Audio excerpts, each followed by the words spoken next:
네, 신구약 중간사 세 번째 마지막 시간 제41강 바이블 스토리 시즌 2 시작해 보도록 하겠습니다. 네, 어, 이 중간기 사이에 분파들이 생겨나기 시작합니다.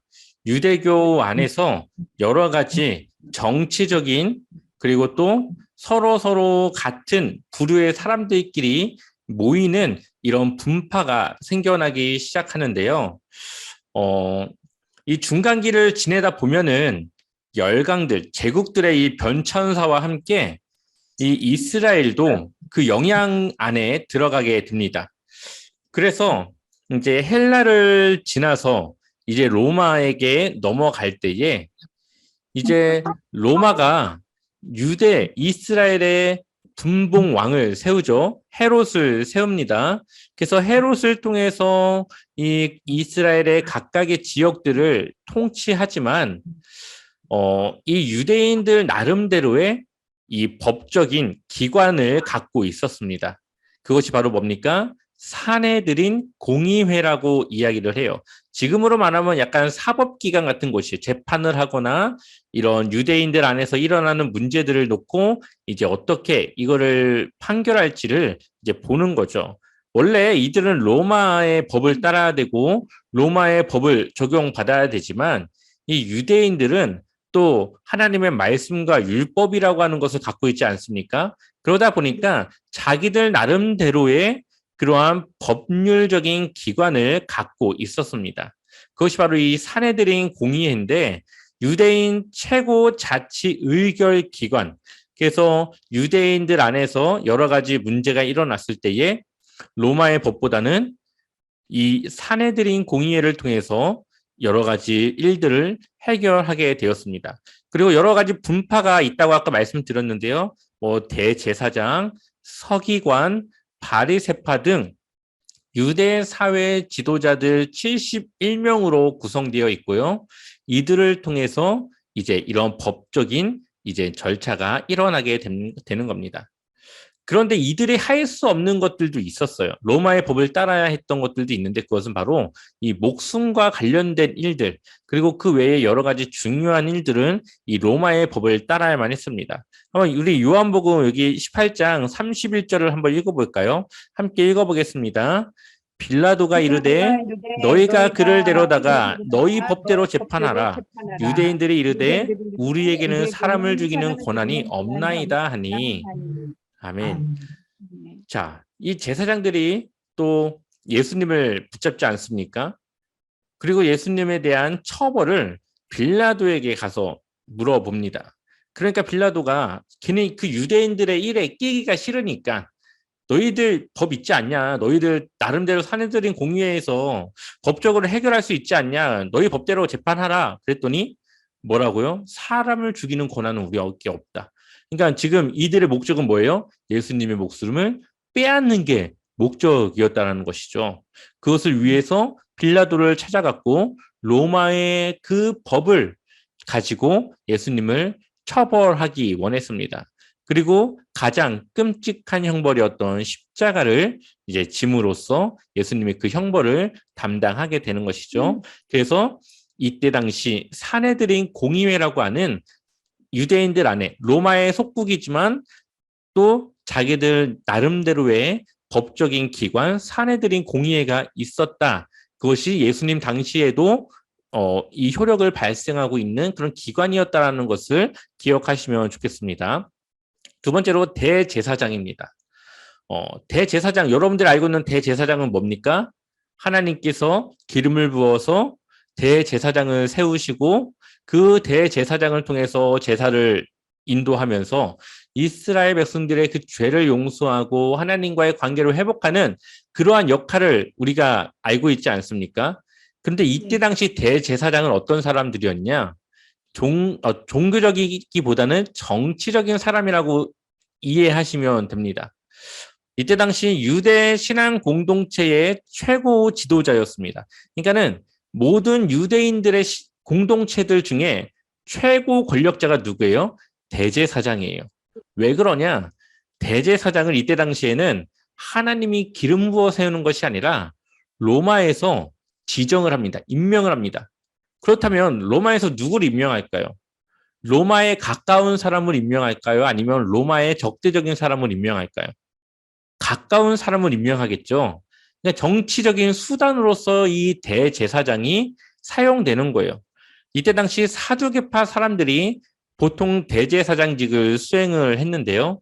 이 사두개파 사람들은 귀족 가문이에요. 굉장히 돈도 많고 권력을 가진 이 사두개파라고 하는 것은 이 다윗 당시 사독이라고 하는 제사장이 있었는데 그 사독의 가문들 후손들을 이제 사독에서 사두개인이라고 하는 말로 바뀌면서 사두개파라고 이야기를 합니다.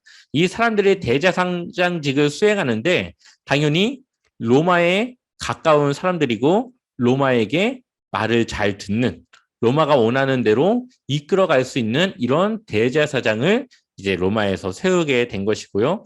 그래서 이들은 영적인 지도자라기보다는 어떤 사람들이에요? 로마나 헤롯 또는 총독에 붙어서 자신들의 권력을 즐기고 부리고 할 수 있는 그러한 사람들이에요. 그러니까 사람들이 볼 때에 이 대제사장이 이때 당시 종교적인 제사가 있었기 때문에 뭐 유월절이라던가 아니면은 대속죄일이라든가 그럴 때 이 대제사장들이 하나님의 예식을 이끌고 주도하지만 뒤에서 뭐라고 할까요? 아, 저 사람들 돈밖에 모르는 이 대제사장들. 뒤에선 욕을 하겠죠. 앞에서는 이들이 거룩한 척하지만 다 알잖아요. 정치적으로는 깨끗하지 못하고 이 권력에 따라서 움직이는 자들이라는 거 알기 때문에 이러한 이 대제사장들이 이때 당시에는 그렇게 존경받는 위치의 사람들은 아니었다라고 기억하시면 좋겠습니다. 그래서 정복자들, 그러니까 로마라든가 이런 정복자들 그리고 왕들이 바뀌었을 때는 자신들의 말을 잘 듣는 사람들을 대제사장으로 임명을 했고요. 그리고 돈으로도 대제사장직을 샀습니다. 그러니까 돈을 많이 줘가지고 나 대제사장 좀 시켜줘 로비를 막 하는 거죠. 그래서 그래 이번엔 네가 해라 해서 이런 식으로 대제사장직을 돈으로도 살 수 있었다. 마치 뭐와 비슷합니까? 마틴 루터가 이 면죄부에 대해서 95개의 반박문을 낼 때에 타락한 이 카톨릭이 돈으로 면죄부를 사고 팔고 하는 이러한 종교적인 모습들을 잃어버렸을 때와 비슷한 모습들이 이때 예수님 당시에 있었다라는 것을 기억하시면 좋겠습니다. 또한 이때 당시에는 서기관, 율법사, 랍비들이 있었습니다. 우리가 이제 바벨론에 포로로 잡혀갔다가 돌아왔습니다. 이때 에스라 학사가 이제 사람들을 교육하고 이제 신앙적으로 키워나가게 되는데 이때 당시 이 이스라엘 유대인들 다시 이 바벨론에서 돌아온 이 유대인들을 어떻게 하면 율법적으로 교육하고 가르칠 수 있을까를 에스라가 고민하게 됐어요. 그러면서 생겨난 것이 바로 뭐냐? 이 회당이에요. 회당은 교회와 같은 곳들인데 이 회당에서 뭐 종교적인 제사라던가 그런 것들이 일어나거나 진행했던 곳은 아닙니다. 그런데 이곳에서 이 랍비라던가 율법사라던가 서기관들이 율법을 가르쳐요. 이러한 율법은 이렇게 해야 되고 이런 것들을 해석해주고 풀어주고 가르치는 거예요. 마치 설교자들이 설교를 통해서 말씀을 설교를 통해서 가르쳐 주듯이 이 서기관 율법사 랍비들이 그러한 일들을 했어요. 그래서 디아스포라들 해외에 나가서 살아가는 사람들 이 사람들은 자신들의 신앙을 자신들의 종교를 잃어버릴 수도 있으니까 10사람이 모이면 무조건 이 회당을 만듭니다. 그리고 이 율법 교육을 시작해요. 그래서 자신들의 정체성을 잃어버리지 않기 위한 신앙 교육을 했던 거예요.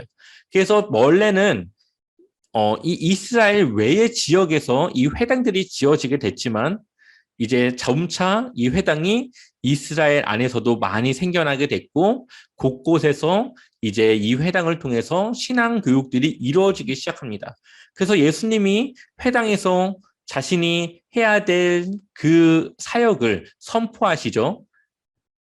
그곳에서 이제 뭐 눈먼 자들에게는 다시 눈을 보게 하고 포로된 자에게는 자유케 하고, 이 말을 회당에서 하시게 되는데 자신의 그러한 사역에 대해서 이제 선포하는 곳이 바로 이 회당이었다. 그러니까 예수님 당시에도 이 회당이 있었고 이러한 일들은 계속적으로 지금까지도 이루어지고 있습니다. 그래서 유대 정신, 이 유대인들의 그런 정체성을 이어가기 위해서 교육기관으로 율법을 가르치고 그것을 이제 가르치는 기관으로 활용하게 됐고요. 율법을 가르침으로써 유대인의 정체성을 갖도록 교육이 이 회당에서 이루어지게 됐고, 그 일들을 누가 했습니까? 서기관, 율법사, 지혜교사, 랍비, 이러한 말들을 가진 사람들이 이 율법을 해석하고 쉽게 풀어서 가르치는 일들을 했다. 또한 이 율법사나 서기관들은 이 율법에 대한 전문가이기 때문에 이 유대인들 안에서 일어나는 많은 일들을 이 율법적으로 해결하는, 또 판단하는 법률가의 직무를 수행하기도 했고, 이 사람들이 어디의 회원이요? 사내들인 공의회의 회원으로도 들어가 있었다. 71명 중에 몇몇의 사람들은 이 율법사라든가 서기관의 직책을 맡은 사람들이 들어가 있었다라는 것을 이야기해 주고 있습니다. 그래서 이 사람들이 교육을 통해서 자신들의 이 정체성을 계속 유지하려고 했었다라는 것을 기억해 주시고요. 자, 바리새파, 우리가 잘 알고 있죠. 바리새인, 율법적으로 완전한 삶을 살아갔던 이 바리새인, 우리가 잘 알고 있습니다. 이 바리새파, 이 바리새인이라고 하는 이 말은 분리되다, 구별되다라고 하는 말을 가지고 있습니다. 그런 의미를. 이 바리새인들이 정확하게 언제부터 생겨났는지는 알 수 없지만 대략적으로 이 역사적인 근거 자료들을 보게 되면요, 안티오쿠스 에피파네스라고 하는 폭군 정치를 했던 그 사람, 율법책을 불태우고 하나님의 제단에다가 돼지의 피를 뿌리고 했던 이 안티오쿠스 에피파네스가 집권했을 때에 마카비라고 하는 이 가문의 사람들이 대적을 하게 되죠. 이때 이 신앙을 어떻게든 지켜가려고 하는 사람들이 있었는데 그 사람들을 바리새인이라고 봅니다. 하시딤이라고 해가지고 그 사람들이 지금의 바리새인이라고 보게 되는 거고요. 이들은 거룩한 자들로 부정한 것은 철저히 구별해서 지켰습니다. 정결 예식, 또 음식을 먹는 법, 안식일, 계명, 이러한 것들을 이제 이들이 지켰다는 거죠. 그리고 대제사장들의 타락한 모습과 달리 율법을 철저히 지키는 바리새인들의 모습들은 백성들의 무엇을 받았다고요? 존경을 받았다. 대제사장들은 앞에서는 뭐 하나님의 일을 하는 것 같지만 뒤에서는 정치적인 공작을 했던 사람들인 것 반해 이 바리새인들은 어떻게든 하나님의 율법을 지키고 살아가려고 했던 그러한 사람들이었다는 거죠. 이 바리새인들은 이 상인들, 이제 여러 지역을 다니는 이 상인들의 가문들이 많이 있었고요. 재정적으로도 그렇게 부족하지 않을 사람들이었던 걸로 보입니다. 그래서 대표적으로 니고데모라든가 바울도 바리새인이었죠. 그래서 바울은 이제 로마의 시민권을 가진 사람이었고, 이들은 율법을 연구하며 구약을 계승하려고 하는 이제 그룹의 사람들이었습니다. 이 바리새인들은 유대교의 뭐라고요? 핵심. 유대교라고 하는 이 종교를 유지하고 이어나가는 데 있어서 굉장히 핵심적인 부류의 사람들이었다. 하지만 예수님 당시에 이 바리새인들의 모습은 하나님에 대한 마음을 잃어버린, 그냥 율법의 정신을 따라 살아가는 그냥 외적인 모습만 완벽한 삶을 살아가는 그런 사람들로 바뀌어지게 되었죠. 너무나도 율법주의적인 삶을 살아갔기 때문에. 네, 그래서 이러한 바리새인들의 이러한 모습들도 예수님 당시 그리고 중간 시대에 생겨나기 시작했다라는 것을 보게 됩니다. 자, 사두개파 사람들은 유대교 안에서 귀족 집단입니다. 그리고 아까 대제사장들이 어디에서 나와요? 이 사두개파 안에서 나와요. 그래서 제사장 사독에서 유래된 것으로 보고 있고요. 이 사두개 가문들을 통해서 사두개파가 이어오고 사두개파 안에서 대제사장들이 이제 생겨나고 세워지기 시작합니다. 그러니까는 이때 당시 예수님 당시 엄청난 이 권력자들이 이 사두개인들이었던 것이죠. 마카비 전쟁 이후에 하나의 당파로서 인정을 받게 됩니다. 마카비 전쟁, 이 마카비 전쟁 이후에 이제 하나의 당파로서 인정을 받게 되고 이들은 특징이 있는데 무엇을 믿지 않는다고요? 부활을 믿지 않아요. 그리고 무엇을 부인해요? 천사와 영의 존재를 부인합니다. 철저하게 이 사람들은 지성주의적인 사람들이에요. 그래서 지혜를 추구하는 철학 교사들과 논쟁하는 것을 좋아해요. 약간 철학가에 가까운 그런 사람들인 거죠.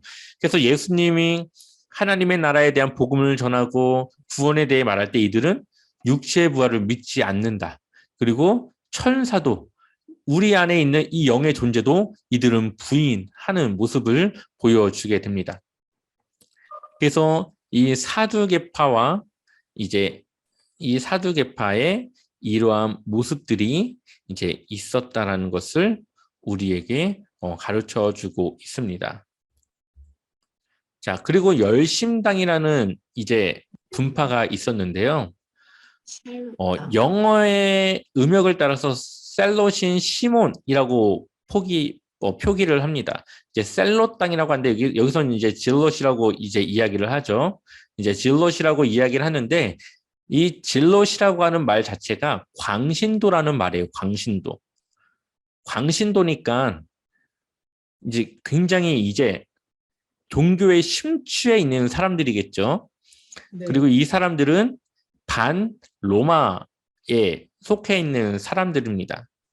그래서 누가복음 6장 15절을 보면 마테와 도마, 알페오의 아들 야고보, 셀롯이라고 하는 시몬, 그러니까 예수님의 제자 중에 시몬이라고 하는 사람이 있는데 이 사람이 무슨 시몬이라고요? 셀롯, 열심당원이었던 시몬, 광신도였던 이제 시몬이 포함되어 있었습니다.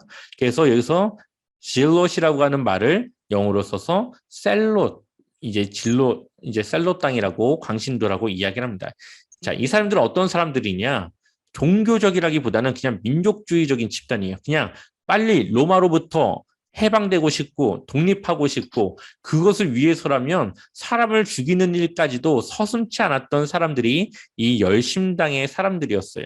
그래서 반로마주의자였고 기득권 세력자들에 대해서 적의를 가지고 있었습니다. 이들은 뭘 가지고 다녔다고요? 칼을 품고 다니면서 조국의 독립을 위해서 이 친로마의 이러한 지도자들을 살해하는 그러한 적대적인 모습들을 보여주게 됩니다. 그러니까 지금으로 말하면 테러리스트 같은 사람들이었겠죠. 그때 당시. 그리고 모세 율법에도 목숨을 걸고 헌신하면서 굉장히 광신도적인 그러한 모습들을 나타내 보여줬습니다. 마지막으로 이제 SNF파라고 하는 사람들이 있는데요.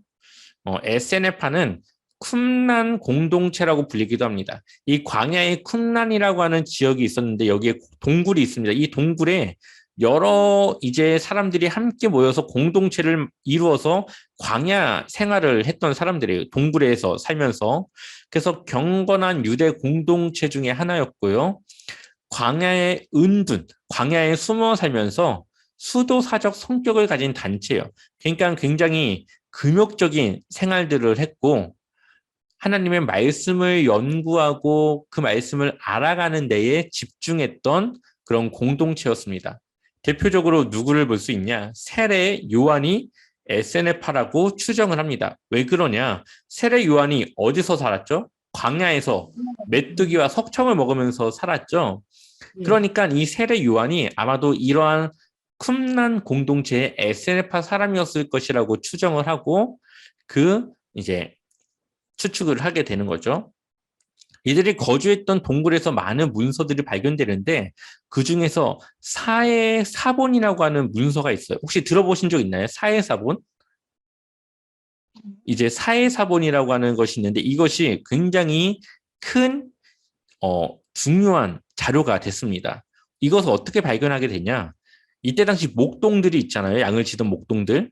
이 양 한 마리가 없어졌습니다. 그래가지고 양을 찾다가 한 1km 정도 밖에 있는 지역까지, 좀 먼 거리까지 이 양을 찾으러 다니게 된 거예요. 근데 절벽에서 보니까 저 건너편 밑에 동굴이 하나 있는데, 아, 양이 저쪽으로 들어갔을 수도 있겠다 싶어가지고 돌을 하나 집어서 그 동굴 속으로 던집니다. 그러면은 이제 양이 놀라서 나올 거 아니에요. 근데 양이 나오는 게 아니라 뭐가 깨지는 소리가 난 거예요. 그래서 이 목동들이 아, 저기 누가 보물을 숨겨놨나 보다 해가지고 다음날 그 동굴을 들어갑니다. 그랬더니 항아리가 9개 정도가 있는데 그 항아리 안에는 문서들이 들어있었어요. 그러니까 자신들은 보물을 기대했지만 보물이 아니라 문서, 그러니까 하나님의 말씀이 적혀 있는 문서들이 있으니까 이것을 싼 가격에 그냥 이 누구죠? 그 골동품 이 상인들한테 이것을 싸게 넘깁니다. 1947년에 이제 얼마 되지 않았어. 100년도 되지 않은 그런 일이에요. 이 골동품 상인들은 이걸 어떻게 누구한테 넘겼을까요? 당시 종교 지도자들 이제 학자들한테 이걸 넘겼겠죠. 근데 그 학자들이 이것을 사서 봤더니 이게 성경을 복사해 놓은 사본이라고 하는 것을 발견해요. 굉장히 많은 양의 문서들이 발견되게 되는데 이것이 왜 중요하냐?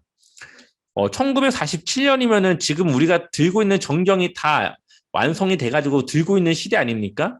그러면은 이제 여러 가지 성경들을 우리가 이제 취합해서 만든 거기 때문에 이 정경에 대한, 이 성경에 대한 혹시 잘못된 내용이 있지 않을까라고 하는 의심을 가질 수가 있어요. 그런데 이 사해사부는 BC 1세기, BC가 아니라 AD 1세기경에 쓰여진 걸로 봅니다.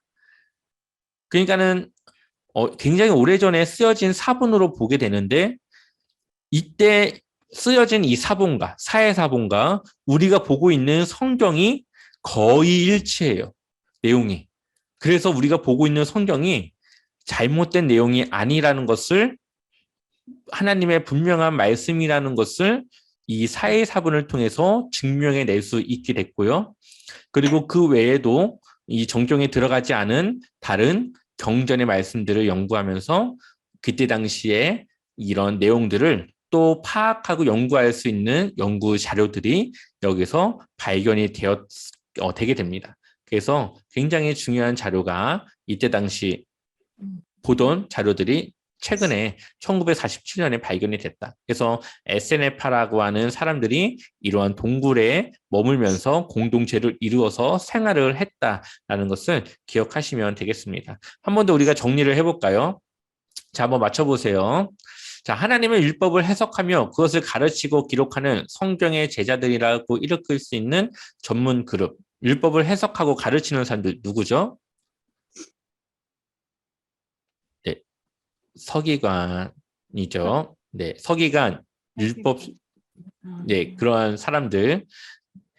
아이고. 자, 이스라엘 전역에서 민사와 형사적 재판을 행사했던 71명으로 구성된 유대인의 최고 법정. 뭐였죠? 사내들인 공의회요. 네, 맞습니다. 사내들인 공의회.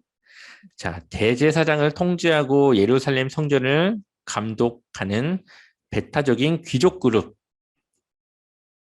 아까 귀족 그룹, 귀족 가문.